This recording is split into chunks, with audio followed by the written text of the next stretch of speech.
Assalamualaikum warahmatullahi wabarakatuh.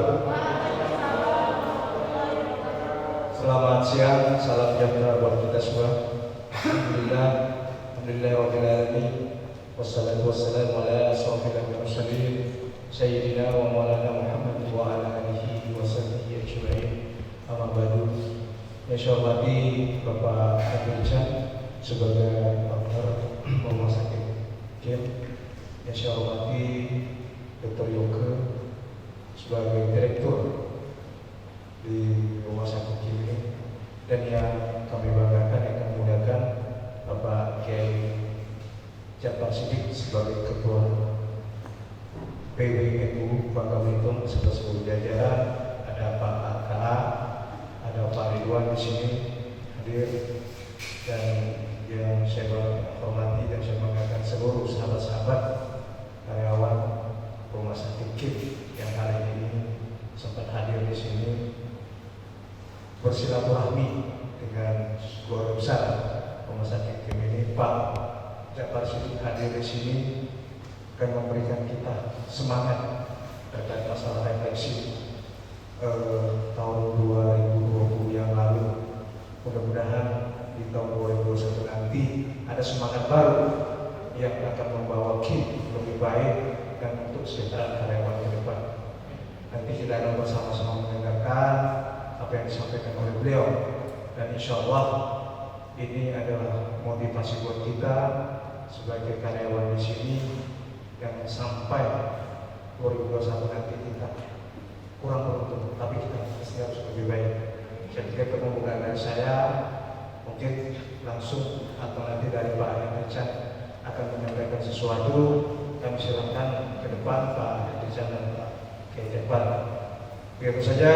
Saya mohon maaf kalau baik. Wassalamualaikum warahmatullahi wabarakatuh. Kalau dan dapat kami persilakan Pak Henry dulu menyampaikan sepatah dua kata.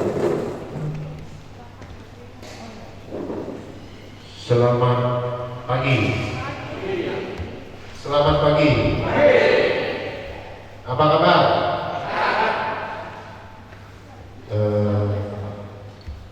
Terima kasih teman-teman. Salam sejahtera bagi kita semua. Pertama-tama kita yang ada di ruangan ini bersyukur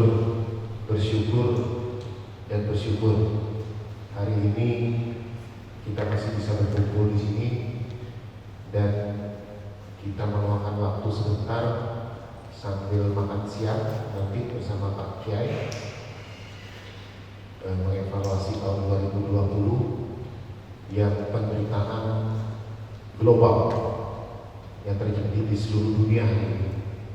Kita masih bersyukur masih diberi kesempatan oleh Sang Pemilik alam semesta ini untuk berkarya di manusia lain, karena saya sendiri sudah menghitung sahabat-sahabat saya yang sudah kembali sejak bulan Maret sampai hari ini sudah lebih dari jari saya.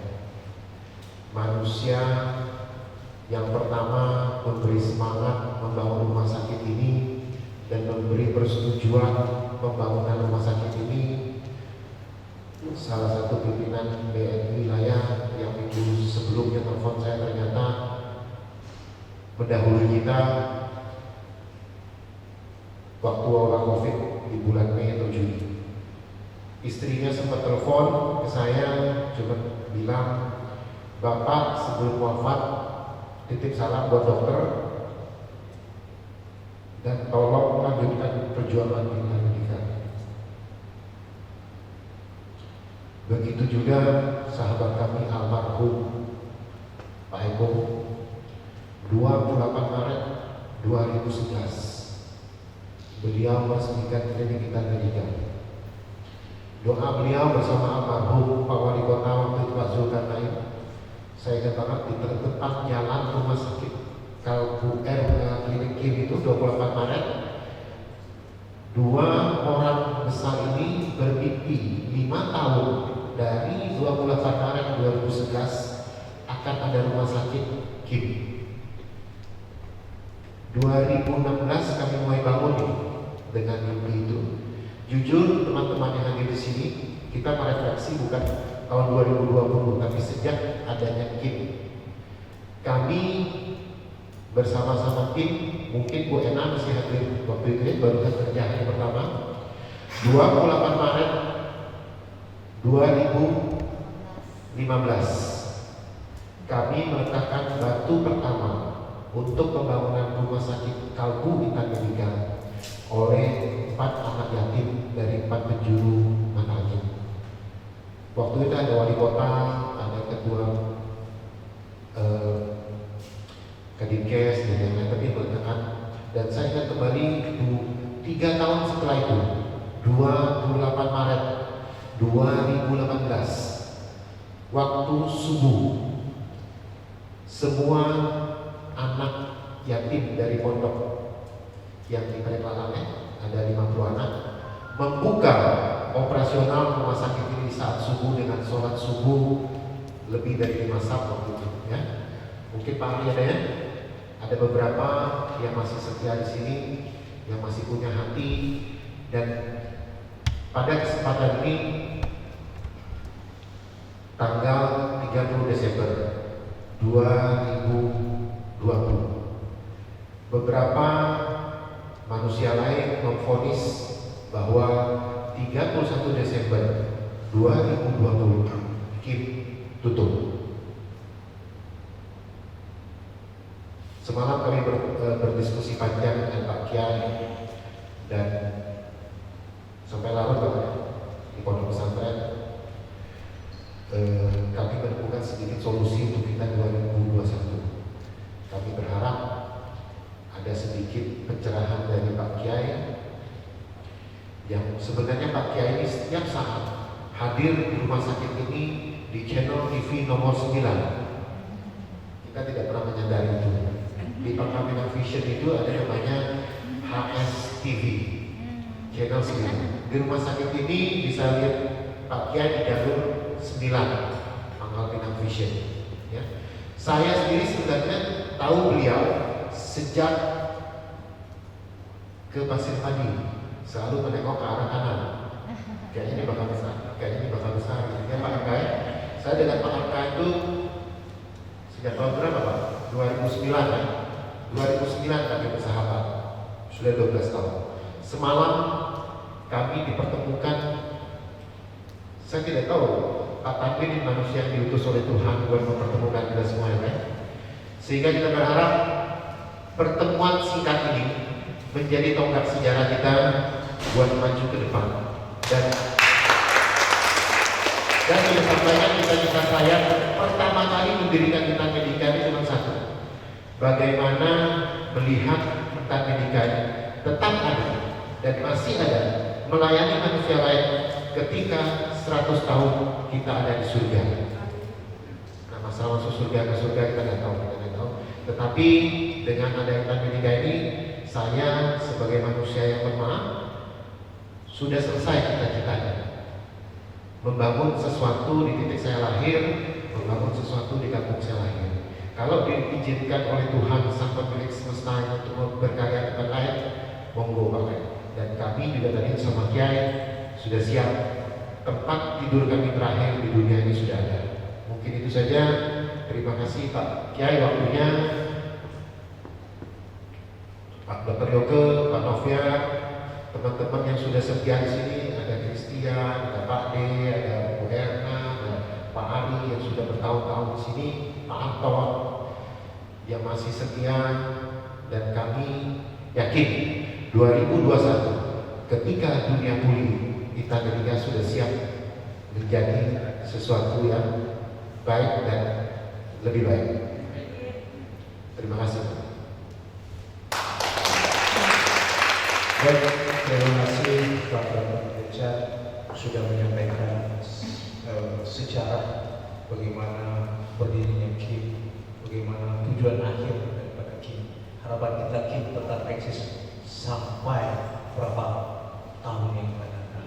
Untuk itu kita akan dengarkan di tausiah dan sekaligus arahan-arahan motivasi buat kita semua dari Bapak Kiai Jabar Sidik. Kepada beliau, kami persilakan.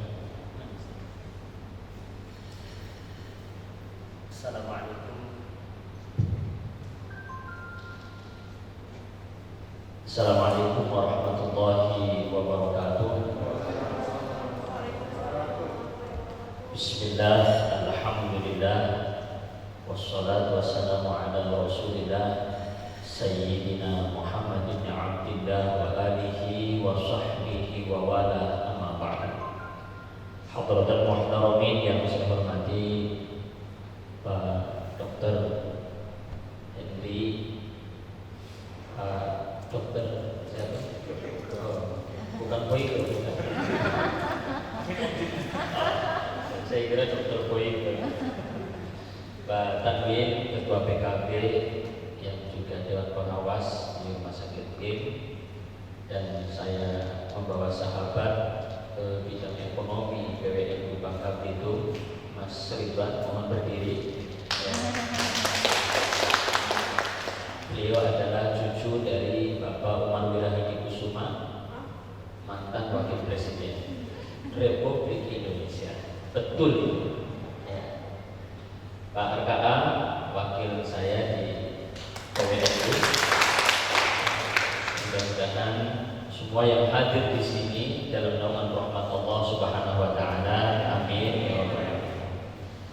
Bapak Ibu yang dirahmati Allah, di dalam Al-Qur'an disebutkan inna fi khalqis samawati wal ardh wa ikhtilafil laili wan nahar la ayatin liulil albab.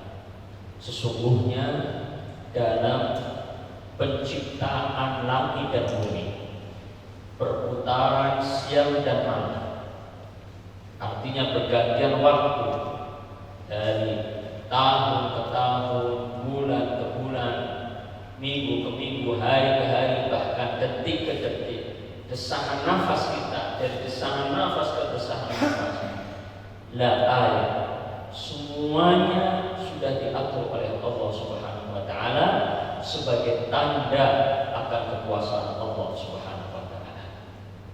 Jadi kalau hari ini kita masih diberi umur, masih sehat, kita wajib bersyukur, mengucapkan alhamdulillah.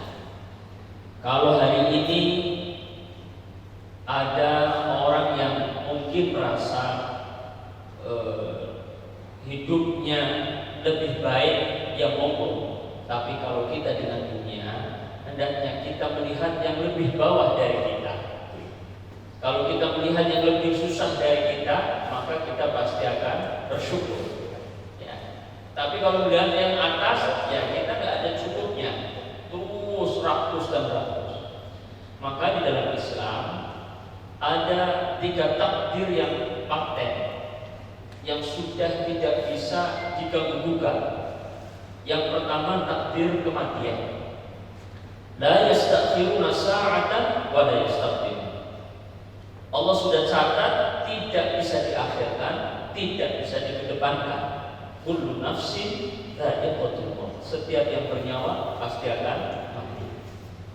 Entah itu kena corona ataupun tidak. Entah itu mungkin keselak biji semangka. Hati-hati kita ini memakan semangka ya. Entah itu makan pempek, tidak ada yang tahu. Ya. Kadang ada orang yang maaf, ya, sakit bertahun-tahun, komplikasi, dan mati-mati, dan meninggal dunia. Benar dong? Ada orang yang pagi lari, masih lari-lari dengan saya di Jakarta, ya. Masih bareng saya masuk rumah, selang 5 menit beliau masuk rumah, kemudian istrinya sudah teriak-teriak, suaminya meninggal dunia. Inna lillahi wa inna ilaihi raji'un. Tidak ada yang tahu. Terus apa yang bisa dirubah dari kematian? Yang bisa dirubah adalah husnul khotimah atau su'ul khotimah. Mati dalam keadaan baik atau mati dalam keadaan tidak baik. Ya, kalau ada corona ya kita ikhtiar pakai masker, social distancing, yang ikutin ikhtiarnya. Tapi mau pakai masker nggak pakai masker, kalau sudah saatnya meninggal. Cuma kewajiban manusia tetap wajib ikhtiar agar meninggalnya baik, baik secara fisiknya, zahirnya, ataupun baik secara batinnya, yaitu amal solehnya banyak. Nah, kalau amal solehnya banyak, ya sudah, insya Allah zahirnya baik, meninggal batinnya juga baik. Maka kita ini tidak boleh suudzon sama orang. Saya kadang-kadang kita ini sebagai manusia paling gampang kalau menjustis orang, menjelek-jelekan orang. Padahal belum tentu kita juga lebih baik dari orang lain. Apa itu Bapak mohon izin, yang muslim atau yang non muslim? Apa pernah ada orang yang meninggal? Kalau di Islam itu syahadatun, asyhadu an la ilaha illallah wa asyhadu anna Muhammadar Rasulullah, meninggal. Ada yang pernah lihat begitu? Kalau saya sering di sinetron. Ya, saya sering lihat di sinetron. Artinya apa? Bahwa kita suruh husnudzon terus. Sekiranya yang mati seorang, maaf, kupu-kupu malam, walaupun nggak ada kupu-kupu terbang malam, kelelawar ya. Kupu-kupu malam ataupun garam ataupun gencoleng, bahasa saya maaf kasar. Kita tidak boleh mengatakan oh dia bakal masuk neraka, tidak bisa. Kita nggak tahu ternyata sedetik sebelum dia meninggal dia bertobat, kemudian menghembuskan nafasnya, bersyahadat, mengakui adanya Tuhan Allah Subhanahu wa Ta'ala. Tidak ada yang tahu. Nah, ya. Maka ada penilaian manusia itu selalu berbeda. Ada begini. Saya sering cerita di mana-mana dalam ceramah saya, Pak Dokter. Ada seorang ulama besar, harus mati, sudah sepuh di kampung. Dia punya santri jamaah yang banyak. Dan itu bukan saya, karena saya hidupnya di kota. Maaf ya Dokter. Ya, saya hidupnya di kota. Ya walaupun Pasir Padi kan kota Pangkal Pinang. Ya, itu ya. Beda kalau di kabupaten atau Aceh. Aceh, kampung dia. Kalau saya di kota. Ya. Jadi seorang ulama ini habis ngisi ceramah, dia pulang jalan kaki zaman itu, zaman dulu. Kemudian dia capek, napas ngos-ngosan, dia istirahat di satu warung, tapi namanya warung remang-remang. Kita tahu ya, kayak biasa ya.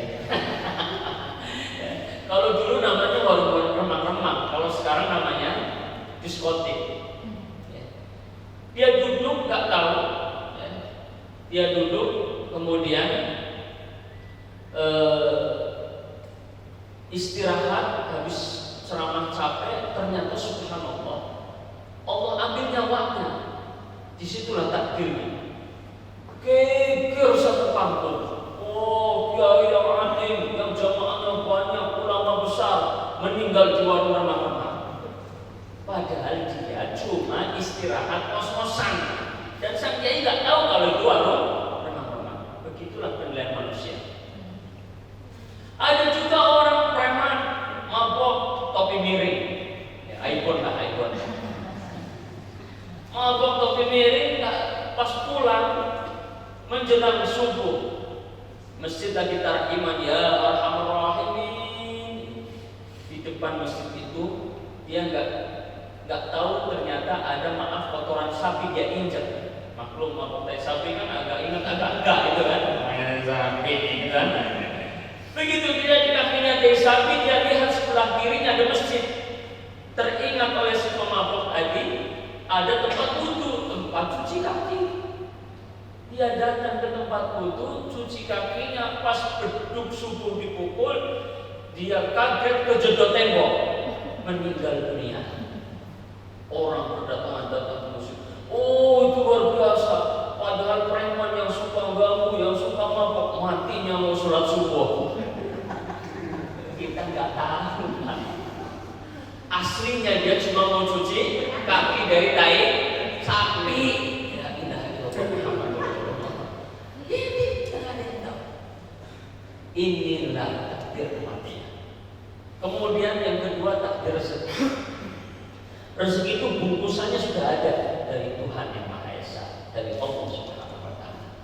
Umpama dokter yang ditakdirkan orang kaya raya, saya orang yang sangat kaya raya, umpama, atau sebaliknya, saya orang yang sangat kaya raya, dokter Chan orang kaya raya.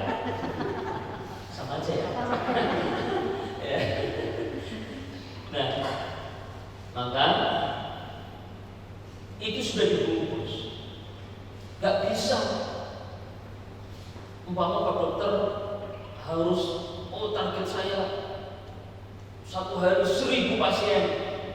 Ya mungkin bisa kaya, tapi mungkin stroke juga kalau nangani 1.000 pasien, kecapean. Sudah diatur oleh Allah bagaimana rezeki itu dibagi.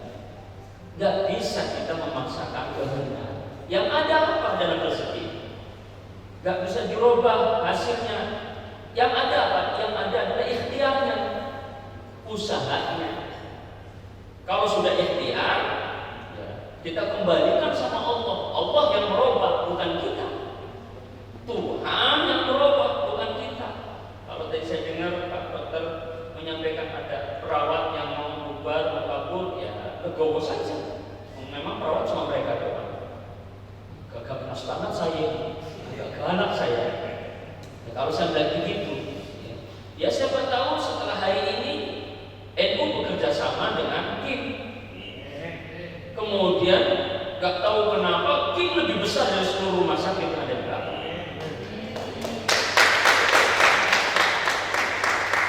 Kalau itu mungkin agak pesimis, saya optimis. Hari ini kalau Tuhan berkehendak, semua bisa berubah. Semua bisa berubah. Ya Pak Dokter. Ya, itu pun kalau Pak Dokter legowo dengan kami, gitu kan. Nah, yang ketiga adalah takdir jodoh. Jadi rezeki tadi kewajiban kita ikhtiar. Tapi ikhtiar itu harus dengan yang baik. Karena rezeki itu bisa jadi hasilnya sama, tapi cara ngambilnya yang nggak sama. Ada kasus pembantian, pembunuhan, perampokan di Jakarta, di mana itu di Kelapa Gading sampai dibunuh semua keluarganya. Ternyata ketika ditangkap dia cuma dapat 6 juta. Padahal kalau toh dia tidak membunuh, dia tetap dapat 6 juta. Ataupun dia mungkin usaha lain, hari ini dia akan dapat 6 juta. Sama seperti pohon mangga, ada yang besar, ada yang kecil, ada yang sedang.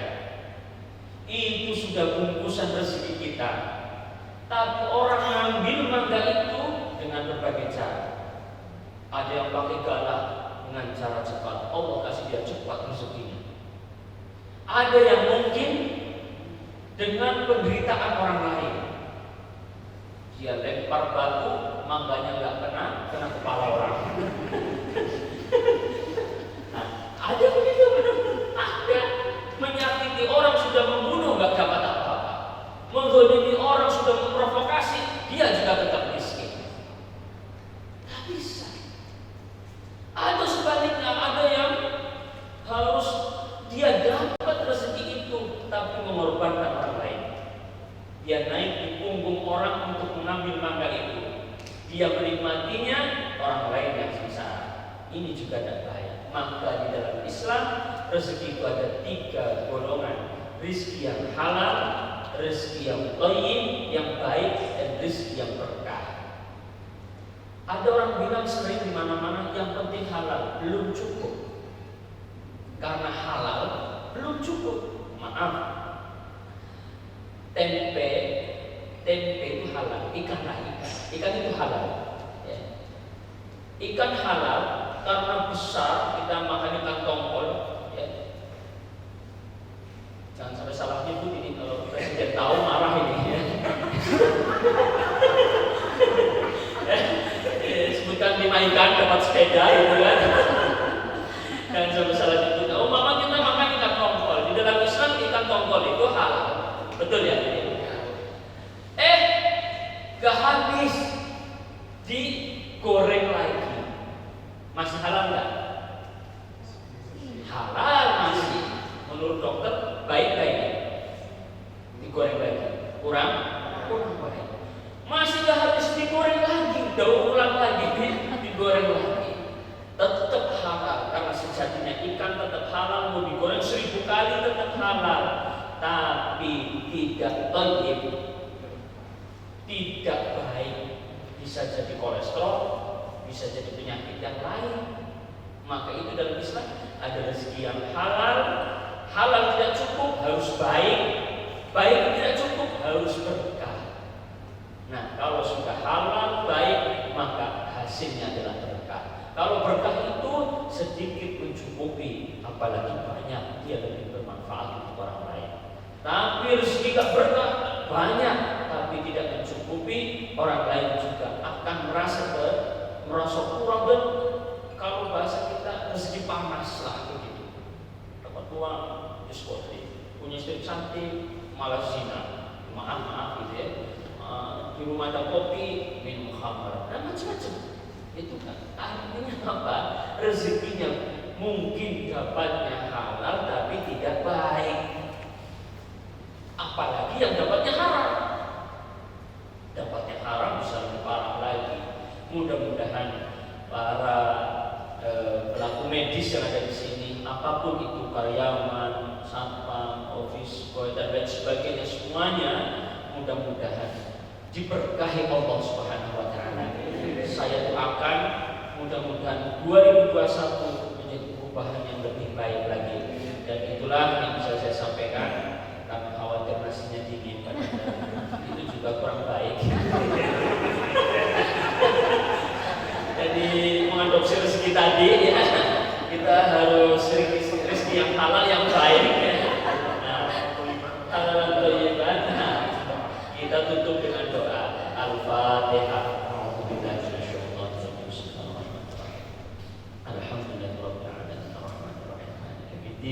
Iyyaka na'budu wa iyyaka nasta'in shiratal mustaqim shiratal ladzina an'amta 'alaihim ghairil maghdubi 'alaihim waladdallin.